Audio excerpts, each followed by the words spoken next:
Thank you. Boy. Look at that. Thank you. Thank you. Oh, boy.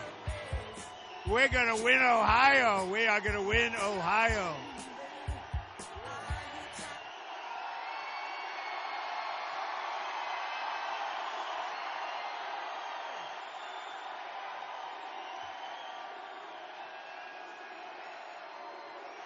Unbelievable. Thank you. Thank you. Right.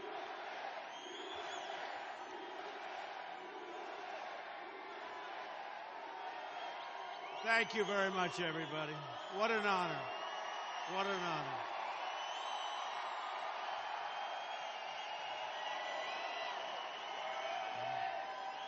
honor. Amazing people, Ohio. You know, I worked in Ohio. You do know that. A lot. We had a great success in Ohio. I love Ohio. I love the people of Ohio. Thank you all very much. And Ohio, we have to win Ohio. Thank you. Thank you. So, you know, I really had an interesting time because I'm coming up and I'm watching television and they are hitting me at that convention, Trump, Trump. And they're going a little crazy because we're leading now in the polls. We're leading. We're leading. They're going crazy.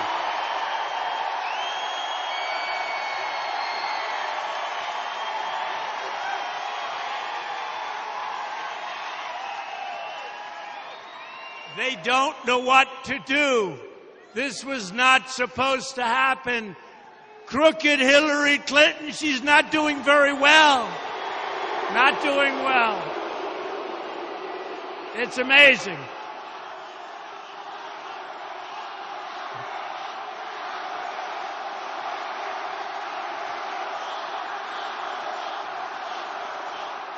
Ooh.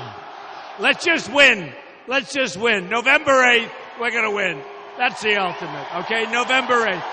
You've got to get out. You've got to vote. We've got to win. We've got to win big. We've got such opposition. The press is totally dishonest. Well, 25% are okay. And we have to fight it. We do. We have to fight the dishonesty of the press. We have to fight a lot of things. But, you know, we do better when we have to fight. We do better when we... You know, when we started this journey on June 16th, so I had 17 people all together. And one by one, and they said that we as a group, because this is really a movement like you've never seen before, folks. Like you've never seen. You know, outside, they have more than 5,000 people trying to get in, and this is a big arena. So they're putting loudspeakers out there, but I tell you what, it has been such an honor. You know, I tell people I'm the messenger. I'm doing a very good job as the messenger, but I'm the messenger. And I'm the messenger of common sense. I'm the messenger of this, like, let's be smart. Let's not be the stupid people anymore. We are led down the drain. Look, we have numbers, and I always do this. I like to do it. And Toledo, we like Toledo, right? We like Toledo. That's the good news, all right? But look at this. Ohio has lost 1 in 3 manufacturing jobs since Bill Clinton signed the agreement. Terrible. And by the way, Bill Clinton signed NAFTA. It was one of the really bad agreements from an economic standpoint. Probably the worst agreement ever signed in the history of this country, perhaps in the history of the world. There's never been anything like this. Now they want to go TPP. You know what's going on, right? Trans-Pacific Partnership. It is, right? It is a total disaster. And Hillary Clinton said she'll never sign it. In a million years, she won't sign it. Right? Except her number one person in the world, perhaps beyond her husband even, And I thought he did okay last night, not great. But he left out the best chapter. He didn't talk, and that's okay. I agree. He should have left that chapter out, right?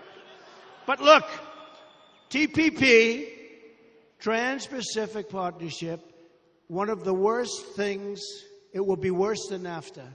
And Hillary Clinton said it's the gold standard. It will drain your jobs out of this area, out of Ohio and out of Toledo, like you've never seen before. And by the way, Terry McAuliffe, the governor of Virginia, there's nobody closer to Hillary Clinton. He said, don't worry about it. If she gets elected, she'll sign it. You know what happened is she was totally in favor, called it the gold standard. Then when she heard me speaking about it, she said, I can't beat him in a debate on this subject. So she went against it. But as soon as she gets elected, she will sign it 100%. And Terry McAuliffe said that. Now he took it back. Oh, I was only kidding, right? It would be a disaster for Ohio. It would be a disaster for Toledo. We can't let it happen. And the one way you know it's not going to happen is to elect Donald Trump. Okay? Not going to happen. All right? Not going to happen. So Toledo has lost 1 in 4 manufacturing jobs. Last year, the U.S. deficit with TPP countries, listen to this, translated into 112,000 jobs lost in Ohio. Think of it. This is what they're doing. So can you imagine what's going to happen if TPP is done? No good. You can't have it, all right? When you look at the jobs lost in the Toledo region, 4,350. I'm not telling you anything, but you want to stay here, right? Don't move. Don't move. Help is on its way. Help is on its way. Don't move. You don't want to move. Last year, at least 4,350 jobs in the Toledo region have moved to Mexico. Since 2001, you lost 4,350 jobs. The labor force in Ohio is smaller today than it was in 2000, and the number of unemployed people is larger. You've heard that, right? Since 2000, median household income in Ohio has declined by $9,000. Come on, folks, let's get going. Let's go. That's not good. That's no good. That's no good. So look at it. Since 2000, the number of people on food stamps in Ohio has nearly tripled. What's going on? It's pretty depressing. Don't worry, we're going to get to the good stuff because we're going to fix it, all right? It's like the other night, they said, the haters, most people said the speech was really good, but the haters said it was dark. That's all they could say. They even said delivery, everything was good, but it was dark. It wasn't dark. You know what it was? It was very optimistic. I said what the problem was, and I said we're going to fix it, right? And that's what it is. I don't believe this. Nearly 1 in 5 people in Toledo are living below the poverty line. No good. No good. Don't move. Don't move. Don't move. Don't move. Don't sell that house. Help is on its way in the form of Donald Trump.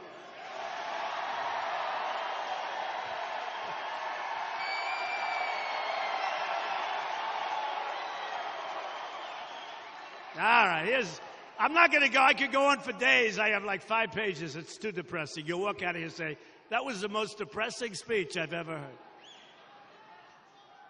From 2013 to 2014, the number of drug-related overdose deaths in Ohio increased by 20%, right? You know about that. Build the wall, build the wall, build the wall, right? Right, build the wall. Build the wall. We're going to build the wall. We're going to build a wall.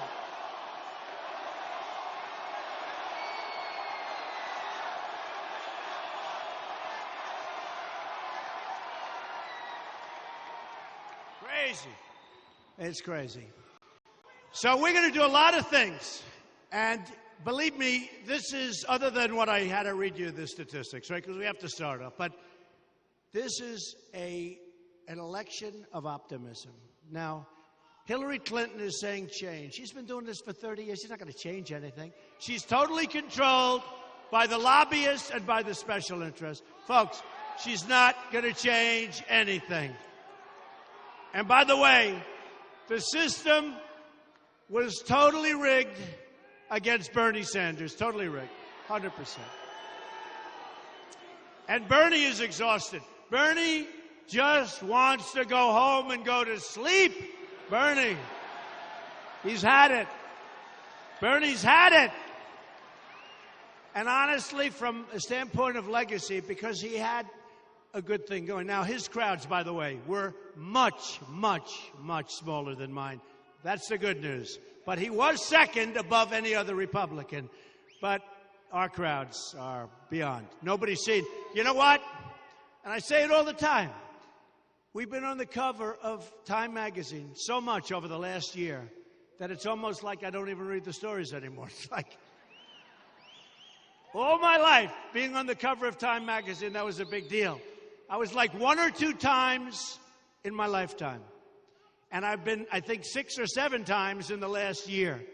So you tell me, which is more important, real estate or politics? I think it's probably politics, right? But what it really is making America great. That's what it really is, not just politics. Because we have a movement going on. And Time magazine said it, and everybody else said it, and even these very dishonest people back here, they said it. No, they say it. And by the way, that's a lot of cameras going on considering we have a Democratic convention, right? That's a lot of things. But you know, it's really pretty good. Somebody asked me at a news conference this morning, they said, Mr. Trump, this is a very unusual campaign. You're not supposed to be working today, the day of a convention. I said, why not? Well, it's very unconventional. So we'll call it an unconventional convention. But they said, it's very unconventional. And it was very unconventional the way you ran in the primaries. I said, yeah, I know, but here I am, right? Here we are. And we won in a landslide. We won it. So somebody said, I know you're starting to lead now. I said, not starting. We're leading by a lot. We're actually leading by a lot. And we're leading in Ohio by 3 points. We're leading in Ohio. We're leading in Ohio. And I think we're going to win Ohio. We're going to win Pennsylvania. I just left Pennsylvania. Just left Scranton, Pennsylvania. And by the way, Pennsylvania has the same problem as Ohio. The jobs are being sucked out of Pennsylvania. They're being sucked out of Ohio. They're being sucked out of Michigan, New England, every place because of NAFTA and other things. Our taxes are too high. My tax plan lowers taxes more than any other plan of any candidate that's run for the office of president, Republican or Democrat. We have to. We have to. We're the highest tax nation just about in the entire world, okay? And nobody knows that more than the middle class. And the middle class is suffering in this country. You know, the middle class built the United States. It really did. It built the United States.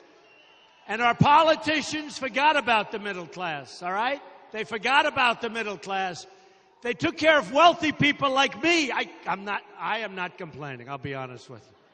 It's ridiculous. Actually, it's ridiculous. But I'm going to help you.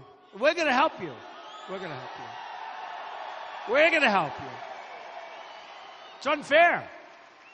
It's a rigged system. It's a broken system. It's an unfair system. And it's unfair to people that work so hard. You know, they call it the forgotten man and woman. But the forgotten man and woman, they're forgotten. 18 years, when you look, 18 years ago, you made more money in real terms than you're making today. You didn't work as hard, and you were a lot younger. And in many cases today, because of Obamacare, which we're going to repeal and replace,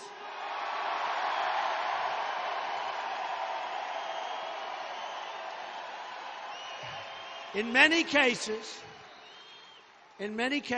I mean, what's happening, you have part-time jobs. Who has a part-time job? You don't have to raise your hand if you're embarrassed, but don't be embarrassed. It means you're working hard. But who has part-time jobs? People that never had part-time jobs before are being forced into part-time work because of Obamacare. It's insane. We're going to repeal it. We're going to replace it with something much better and much less expensive, okay? That's going to happen.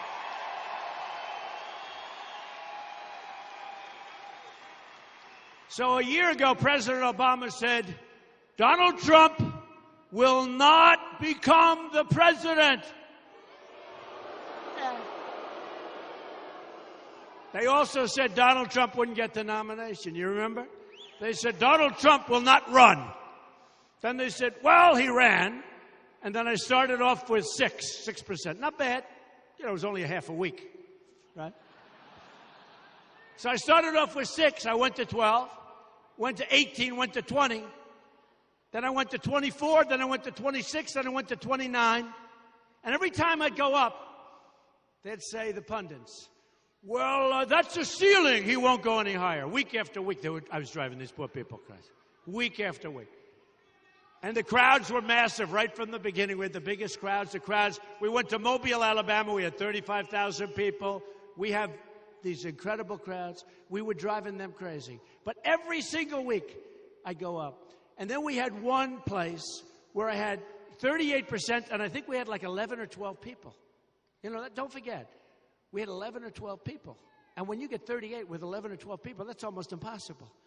And then I had one where I had 48, and we had like 7 or 8 people. 48% with all of these people.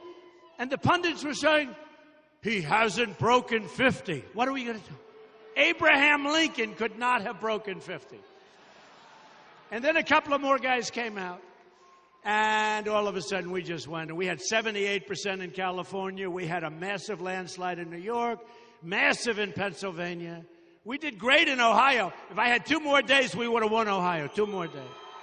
2 more days of campaigning. We did great in Ohio.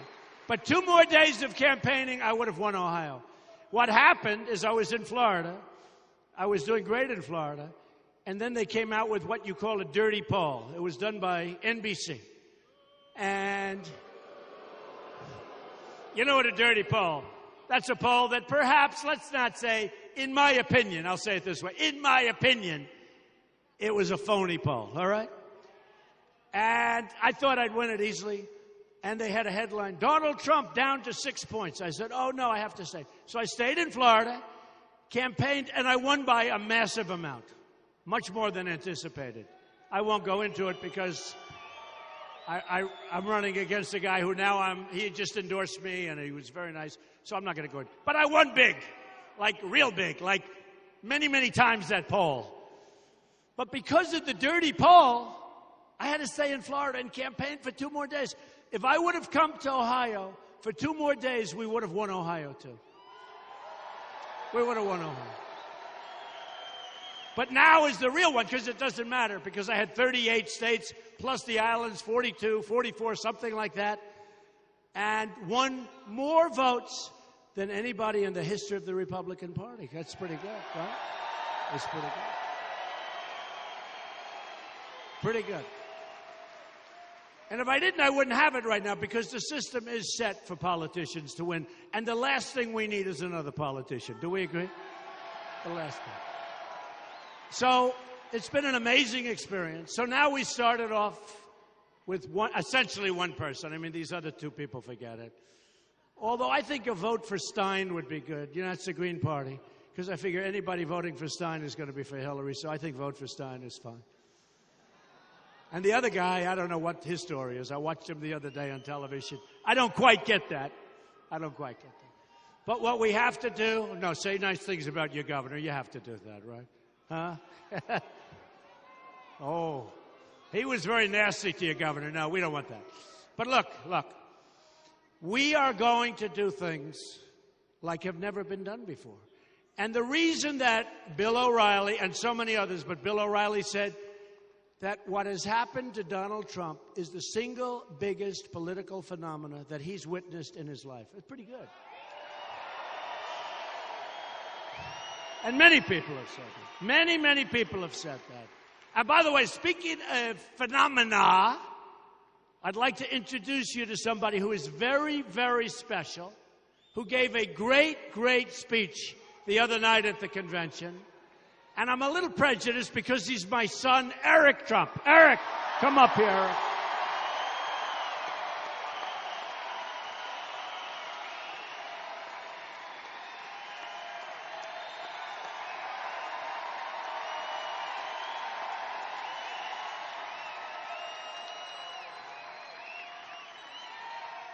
Wow. Well, guys, thank you.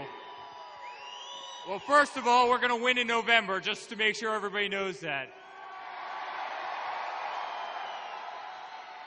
Second of all, we had the greatest week in Ohio last week. We had the greatest time. My father knocked it out of the park. We had a blast as a family, so thank you for the hospitality. But guys, we are so proud of our father, honestly. This guy has meant more to me than any person in the world. He's been the greatest father in the world, and I wish him tremendous luck. And there is no question in my mind that we will win this and we will make America great again. Thank you.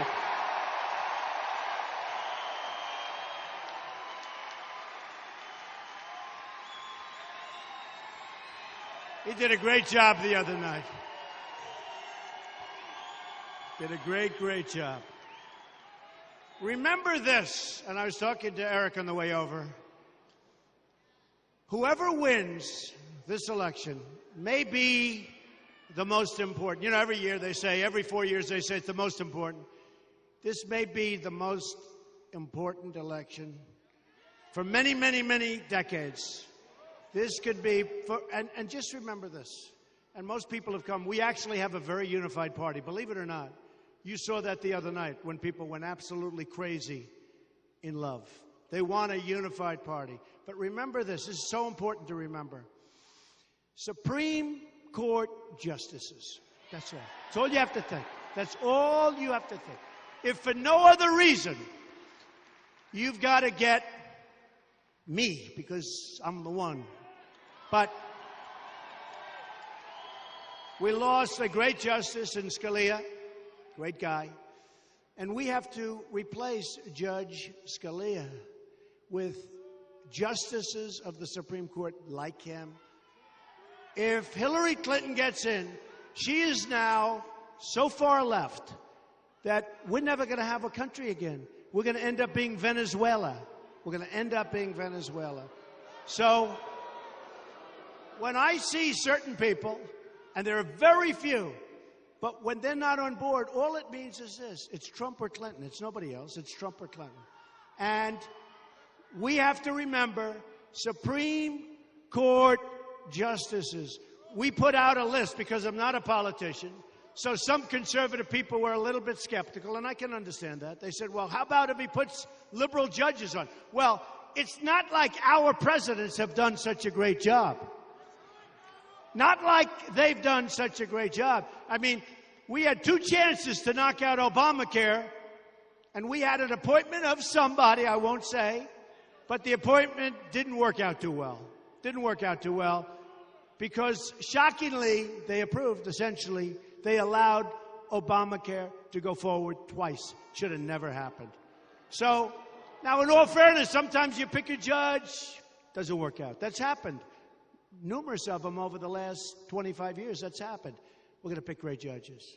We're going to pick conservative judges. We're going to pick judges of values like you have. And again, let's say national security is always number one and all, and we have to say that. But here we have a case. And this particular president coming up could have 3, it could have 4, and it could even have 5 justices. Will probably set an all-time record for the number of justices of the Supreme Court. And if you put Hillary Clinton in there, the country will never recover, but it would literally take 75 to 100 years to recover. So you have to get out and you have to think just that. So when you have somebody, and we don't have many people, I'm telling you, you don't have many of those people, but just tell them, justices of the Supreme Court. So remember that, okay? Just remember that. Now, remember, so important. Doesn't sound exciting? To me, it's very exciting. It's so important, so important. You have to remember. All right. So you saw what happened in France with the beloved priest who was throat cut by ISIS, ISIS-related, throat cut. That's true. Throat cut. This is what's happening now. There's never been anything like it. You saw Nice. And I said today, I'll be honest, it's a horrible thing to say, but they better get their act together also. But we're letting in thousands and thousands and thousands of people from supposedly Syria. Wait till you see what's going to happen. And Hillary Clinton wants to let in 550% more exactly than Obama's letting in.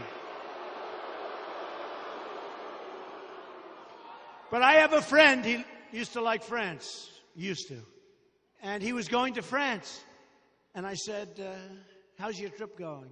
He goes, where? France. He said, I'm not going to France because France is no longer France, okay? It's no longer France. And other places are no longer other places. And I'll tell you what, you look at what's going on here. You have a World Trade Center, you have Orlando, where they killed in that case because he didn't like gays.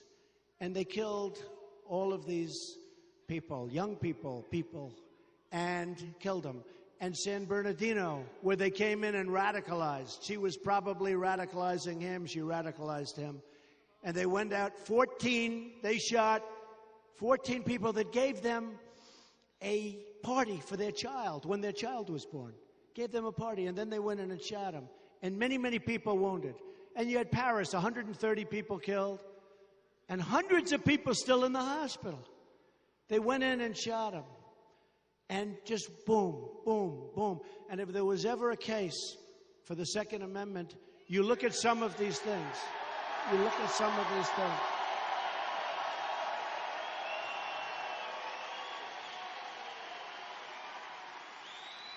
I mean, as an example, in San Bernardino, if we had one or two like you or like you, but if we had a couple of people right here having a gun, and these maniacs came in shooting, and you go boom, boom. And you know what? If they thought you had a gun, they probably wouldn't have showed up in the first place. Okay? So we're going to protect our Second Amendment. And the National Rifle Association, the NRA, gave me a very, very great and early endorsement. I think the earliest endorsement they've ever given. And they're very good people. They're very good people. Wayne and Chris, I've gotten to know them. These are people that love our country. These are good people. These are people that love our country. But they see what's happening, and we have to protect our Second Amendment, okay? We have to. Now, we also have to have borders because people are pouring across different people. But people are pouring across our borders. And whether it's Syria, and you don't know what's coming across our southern border, because people don't even know. It's a very weak spot. And yet I had 16,500 Border Patrol agents, unbelievable people. They endorsed me. And today they did something very negative toward Hillary Clinton. And I'll tell you, you know what I respect about them? They endorsed me. That means they're going to have to work hard. They don't have to endorse me. It's easier for them to stand there and let everybody walk right in front of them. Stand back. They go, stand back. You're not allowed to touch. You're not allowed to do anything. Those days are over, folks. They're over. They're over. They're over. They are over.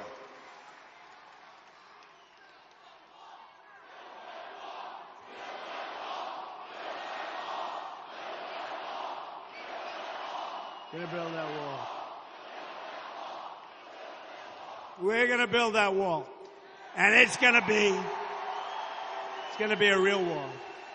You know, a lot of politicians, they say, Donald, between you and I, you're really not serious about building the wall, are you? I said, why?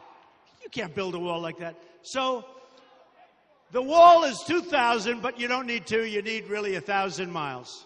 It's really 2, but you have a lot of natural barrier and a lot of things. So the wall is 1,000 miles, right? Believe me, so easy. You build buildings, this is like easy. But the wall is 1,000 miles, right? So in China, 2,000 years ago, they built one hell of a wall, the Great Wall of China, 13,000 miles long, 13,000. 13,000 miles long. Built 2,000 years ago, but I'm going to make it even better, okay? We're going to make it better. We're going to make it better. But these politicians would come up to me and they'd say, you really can't build a wall. Do you know how easy that is? Do you know how easy that is? You build buildings 92 stories, 98 stories. Walls are so easy. That'll go up like magic. It'll go up like magic. I can just see it now. Beautiful precast plank, all beautiful. Sucked right into a foundation, beautiful. Boom. Boom.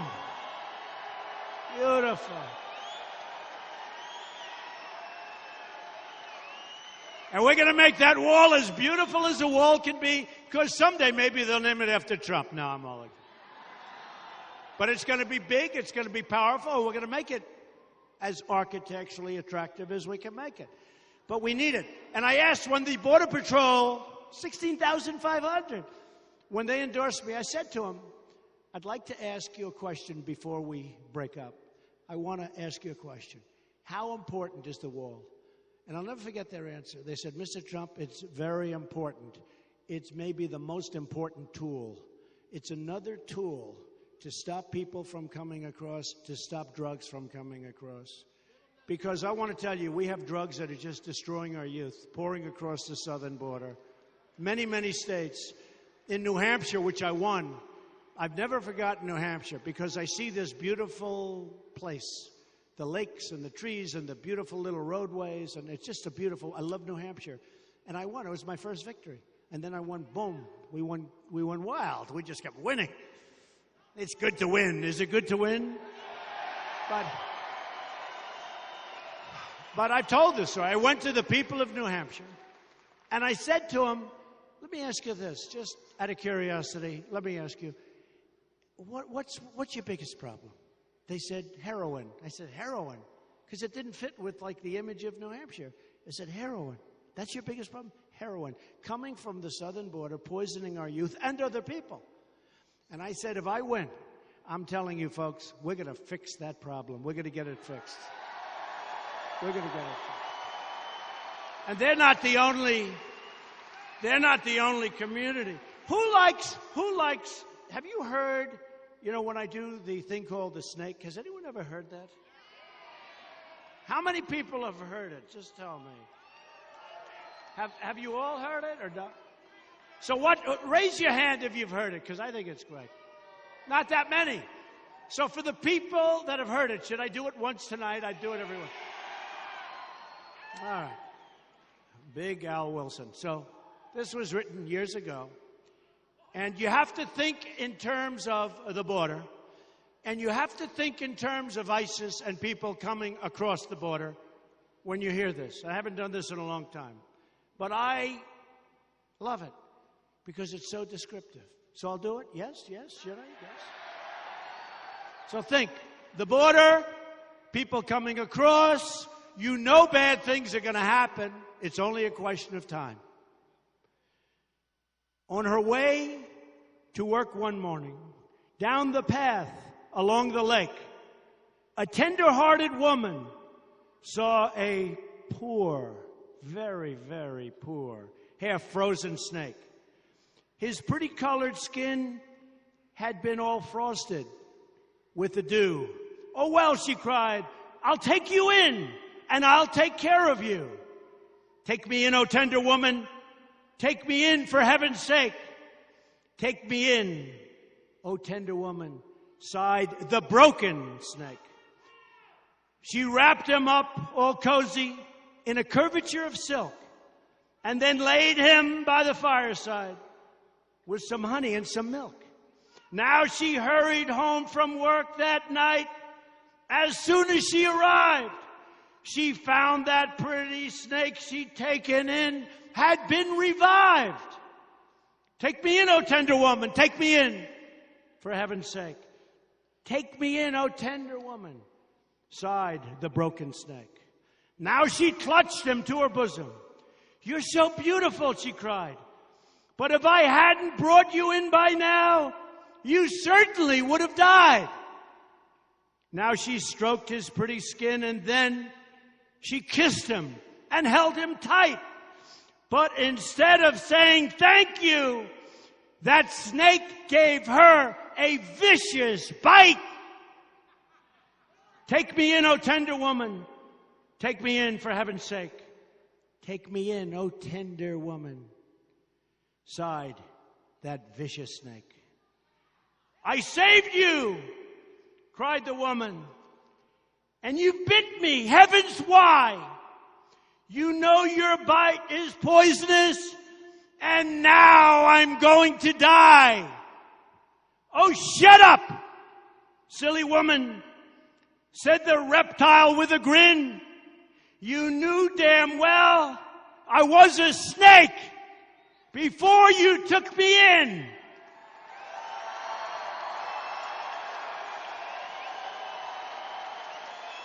Right?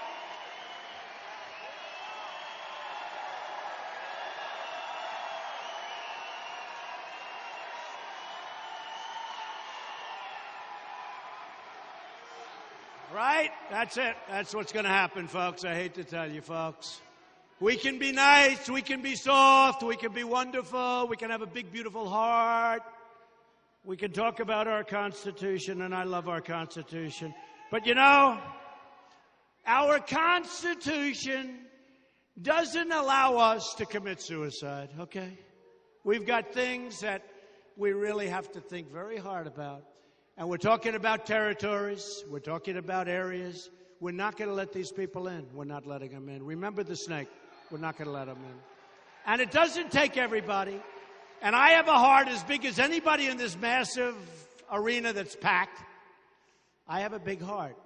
And we're going to build with other people's money because we owe $19 trillion.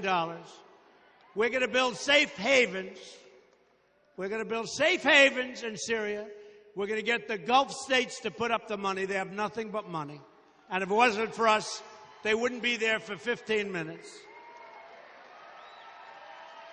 But we're not going to bring people into this country.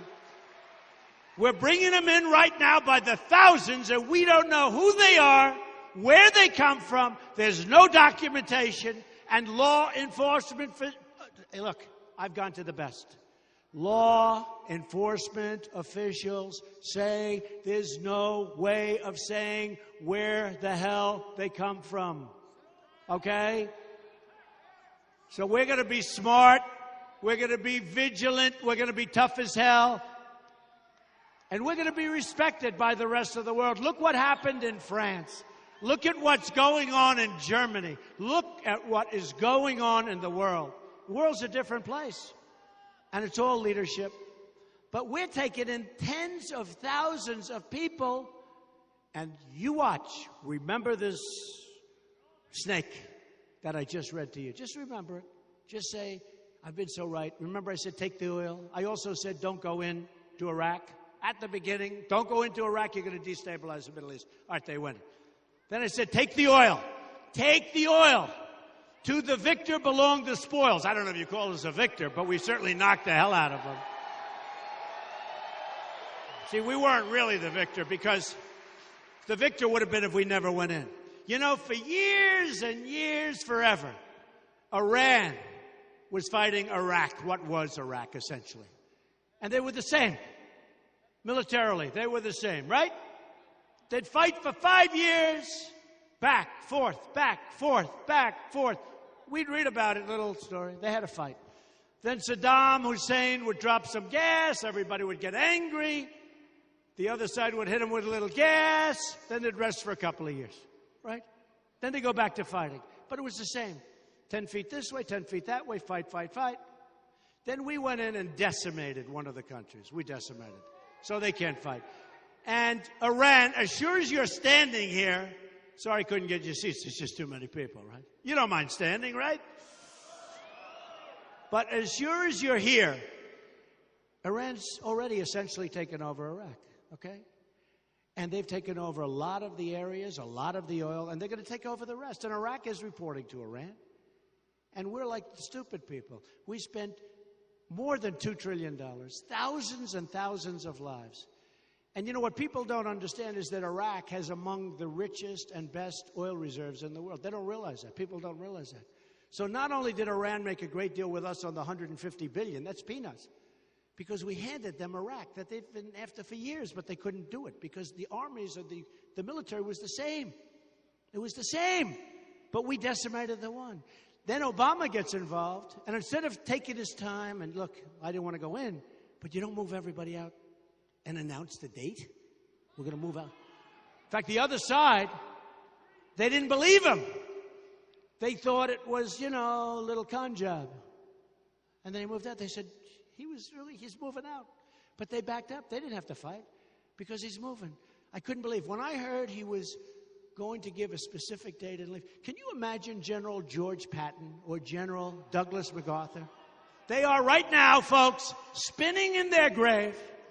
We've been fighting this war for 15 years and we can't win it. And I will tell you, I didn't want to be there in the first place, but we can't let these animals go and chop off heads and drown people. We're going to knock them out. We're going to knock them out. And Hillary Clinton got us into the mess. Her policies got us into the mess. Whether it's Libya, I mean, look at the deal she's made. Everything she's made. You can't think of anything. She started the horrible Iran deal. It was finished off by somebody almost as bad as her. Secretary Kerry, who goes on a bicycle ride and breaks his leg. Here's a guy in the middle of a negotiation decides he wants to go into a bicycle race. 73 years old. I promise you, I give you my word, I will never enter a bicycle competition as long as I'm president. Never. Promise. So we're going to have law and order. Now, if you look at the convention on the Democrat side, they didn't have a flag. Did you notice on the stage there was no flag? They didn't have the American flag. So we started complaining, and I started complaining, and then they ran a couple of flags, very small ones. They didn't want them to be too big, of course, right? But they didn't have the flag. They didn't have flag representation. Not good. Who else and what else haven't they been talking about? They haven't been talking about our police. They haven't been talking about our police. They haven't been talking about law and order. And our police and our law enforcement people are incredible people. We wouldn't be here tonight if it wasn't for them. They didn't talk about it. They don't talk about it. They don't talk about it. And what else didn't they talk about? Now they'll start talking about it tonight, I guess. But what else? They didn't talk about ISIS. They don't talk about ISIS. You know why? Because they caused the problem. And this guy has no idea how to fix the problem. But I know how to fix the problem, and we're going to fix the problem. We're going to fix it fast, okay? You watch. And just one other thing. So I've been complaining that the United States, which is being drained of its money, we have this massive military budget, massive, far greater than any other country. And everyone thinks, oh, isn't that wonderful? Except we're using it to protect other countries. And the other countries aren't reimbursing us for the billions and billions and billions of dollars that it costs, right? So that's got to change. So when I was asked a question about NATO, and again, I've been a businessman. I've been a really great businessman, right? But I've been a businessman. So I'm not like, I think I've become an expert on NATO. So you have 28 countries. 5 are paying their way. The rest of them aren't. And some are paying practically nothing. So I said, wait a minute. We're protecting these people. They're not paying us. Why aren't they paying us? Now, you don't hear that from the press. You don't hear that. You never hear that. They say, Donald Trump doesn't like NATO. First of all, I said, NATO's obsolete. And everybody smiled, and they said, it's not obsolete. Then they realized I was right. I said it's obsolete because it really wasn't designed for terror. And the new threat is terror. So for 3 days they laughed. Then one of the experts on NATO said, Trump is right. And then, not so long ago, recently in the Wall Street Journal front page, NATO to develop a unit on terrorism. And I was only mentioned 1/3 of a sentence. Donald Trump was angry, they said. I was in a little tiny sentence. At least they mentioned my name. That's better. I mean, Hillary Clinton now all of a sudden said, we must renegotiate our trade deals. Where was she for the last 30 years? Okay? We must renegotiate. She said it yesterday. But I also said about NATO, I said, look, I'm fine with NATO. I think it's wonderful. But you have to pay. We're protecting all of these countries. We're picking up 73% of the cost to defend them. We're spending, think of this is like a magic act. We're spending our money to defend them. Now, okay, let's say it's fine to defend them. It's good. Got to pay. You got to pay. So the stories get written. Donald Trump doesn't like NATO. He wants to break up NATO. They don't mention you got to pay. And then these idiots say, it's ridiculous because Donald Trump doesn't realize we have a treaty. Yeah, we have a treaty, and we'll protect them. But they have a treaty, too. They got to pay. They forgot the second part. They forgot. No, they forgot. They forgot. And just so you know, I love the idea of NATO. I think NATO's great. But these countries, many of whom really can pay. Some are rich. But why should they pay? They're delinquent. In real estate, when I owned a job in Cincinnati, right, years ago with my father, somebody didn't pay the rent, you'd say they're delinquent. Well, these people are delinquent. They don't pay. You know why they don't pay? Nobody asked them for the money. I guarantee you. And you got some guy running the country, and they come in, they say, we owe the United States like $400 million. And the boss says, well, listen, did they ask for the money? No. When was the last time we paid? Many, many years ago. Just put the money away. Don't say anything. Okay? That's not going to happen. Do you know what impact that has on our numbers as a country? I mean, you're already, I told you, the highest tax nation just about in the world. And we're paying 73% of the cost of protecting other people. So then you have, and this is something, and you have to be honest. Raise your hand. Because I didn't know too much about it either. But I'm a really fast learner. So here's the story. Who would have thought that we are spending massive amounts of money to protect Japan? Japan sends us millions of cars. They pour in. I never saw anything like it. NASCAR, Brian France of NASCAR, great guy. He endorsed me.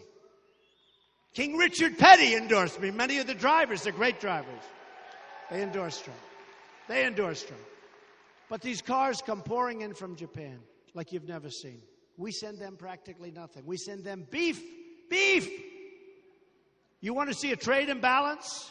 We're on the floor, they're on the ceiling. That's the imbalance. They don't want the beef because the farmers don't want the beef. Okay.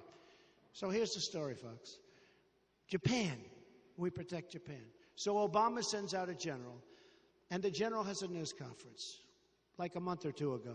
And the general, nice guy, he said, Mr. Trump doesn't realize that Japan is paying 50% of the cost of us defending them. 50%. So I get a call from a newspaper. Mr. Trump, Japan is paying 50% of the cost. I say, why aren't they paying 100%? Why? And the reporter actually said, that's not a bad question. A lot of things, it's like NATO. You have these guys studying NATO. They're geniuses. They're great. They study NATO. Do you ever hear the expression, they can't see the forest for the trees, right? They can't see because they're so close to it. I'm not saying they're bad people, but they're so close. So when they ask me, I say, wait a minute. There's no terrorism. They don't pay. It's obsolete. NATO's going to be good. I mean, NATO's going to be fine. And these countries are going to pay. You have to be prepared to walk. And by the way, if they don't pay, bye-bye. Bye-bye. Bye-bye. But Japan, we're paying massive amounts of subsidy to defend Japan. Now, you have the maniac over in North Korea, and who the hell knows what's going to happen there? We're going to be over here. We'll be in Toledo having another little fest because Ohio is going to see so much of me, you're going to beg me not to come back. You're going to say, Trump, oh, don't come back. Oh, I promise you, Trump, I'll vote for you. I promise. Just please don't come back anymore. We've seen enough, okay? Okay, I'm kidding. I will be back alive. But we'll be in Toledo. We'll be in Toledo.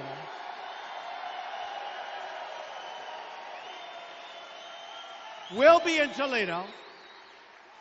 And Japan will get maybe into a fight. Terrible. With North Korea. Maybe they get into a fight.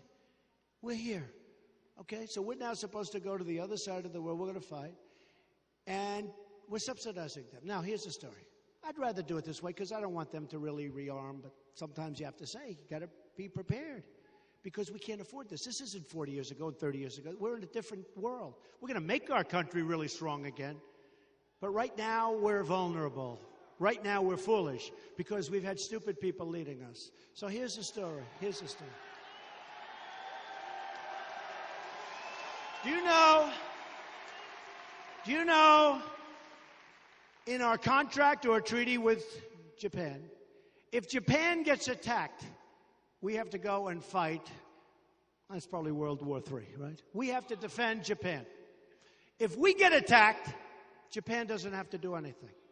Who makes these deals? Who makes these? No, seriously. So if Japan gets attacked, we have to go and fight and we're going to save you. But if we get attacked, they don't have to do anything. This is everything. Okay. So honestly, who knew that we were subsidizing Japan and Germany? Did anybody know that, let's say 5 years ago? Raise your hand if you knew it. All right, that's a very small, that's like 5% of the audience. Don't feel ashamed. Don't feel ashamed. Who the hell knew this? Germany. It's a behemoth, an economic behemoth with the Mercedes and all the things they do. They're unbelievable. And we're subsidizing Germany. Why? Now, I like to do something with Germany. I want to help them. I really would prefer they don't arm. But, at some point, maybe we have to say, hey, good. Now, how about this? Saudi Arabia. They have nothing but money. We subsidize Saudi Arabia. We pay for military bases. How about this? We pay rent.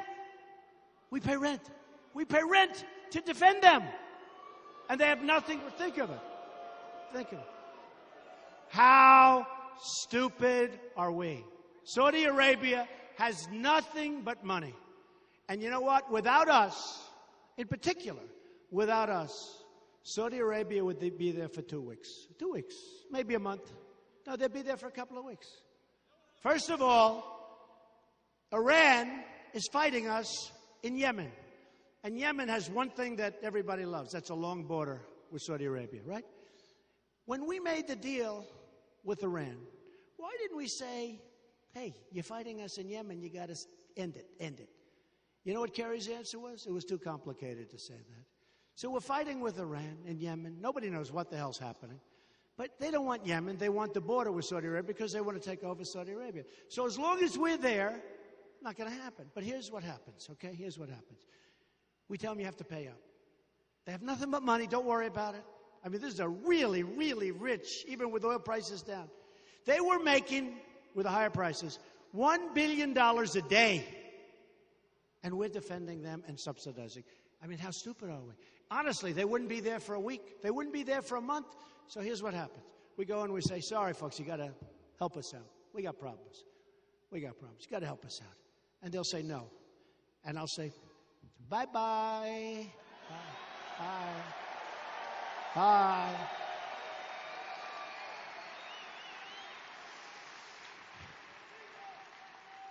and we'll get on Air Force One, which, by the way, when it landed in Saudi Arabia, the top officials didn't even greet the president. And when it landed in Cuba, the Castros and the top officials didn't even greet him at the plane. And that's the first time in the history of Air Force One where that happened. Think of it. If I would have landed in Cuba, or if I would have landed in Saudi Arabia, and the top person isn't there to pay the respect that our country deserves by being there waiting for us, I would say, pilot, head back, boy. Head back.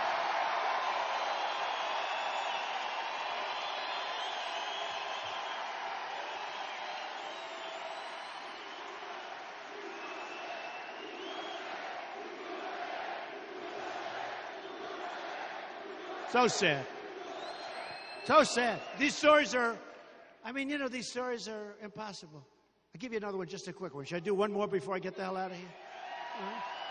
So I'll be back in 2 weeks anyway. I'll give you one more. So with the Olympics. So we wanted the Olympics desperately, right? Because this is amateur hour. So we wanted the Olympics. So we put in the bid, and I guess there are 5 countries bidding for the Olympics a number of years ago. Obama was in his first term. And we really want it, and everybody's pushing. And Obama gets on his plane and flies to Europe to meet the Olympic Committee. And I say, being a professional, oh, that means we got the Olympics. Okay. Actually, now I'm glad we don't have the Olympics. You want to know the truth, but that's another story. That's all we need now on top of everything else is an Olympics that costs 10 times more than was about. How about the overruns, huh? But if I was president, you wouldn't have any overruns. I guarantee you that. Okay. But listen. So Obama, he gets on his plane. He flies to Europe to meet the Olympic Committee. So being a professional, I say, it means you got it. Because what president would get on his big, beautiful, old, spewing engines, carbon footprint? He flies to Hawaii to play golf, then he lands and he talks about the carbon footprint is being destroyed, right? Obama, this is our president. And boy, does he play a lot of golf. He plays more golf than PGA Tour players. Okay, so he gets on his plane. He flies to Europe. I say, man, that's pretty cool, because I figured they gave him a wink, meaning he called. He said, listen, just so you understand, I'm the President of the United States. Here's what I do. I'm the President of the United States. I'm representing great people. And I don't mind if you give it to somebody else. But if you are, let me know over the phone. Just a little wink. Tell me. And I won't come there and make a fool out of our country. Okay? It's okay. And if we're going to get it, I'll be there 2 days early. Okay? But just let me know. So I assumed he did that. So he goes over there. He's sitting there with these lightweights in other countries. And we come in fourth. We come in fourth out of 4. I say, what the hell happened? What happened? It's amateur hour, folks. It's amateur hour. Okay? It's amateur hour. Amateur hour. So we don't win anymore, but we're going to start winning again. We're going to win so much. We're going to build up our military. We're going to take care of our vets. Who's a vet? We're going to have strong borders. We're going to have our wall. We're going to have our wall. We're going to save our Second Amendment. We're going to get rid of Obamacare. We're going to bring jobs back to our country. We're going to start making things again. We're going to bring our jobs back to Toledo, Ohio. We're not going to let countries steal our companies and get rid of our jobs anymore. And if they do, there will be consequences. And nobody's going to leave. There will be consequences. And here's the line. Here's the bottom. And I do this and we have fun with it. And people like it. But I'm going to have this little group of people representing me. And they're going to call up and they're going to say, Mr. President, we're representing the people of Toledo, Ohio, and we'd like to see you, sir. I say, absolutely. Come on over to the White House. They come over to the White House. They say, Mr. President, we can't take it anymore. We're winning too much. We're not used to winning as a country. Toledo isn't used to winning. Ohio isn't used to winning. Mr. President, you're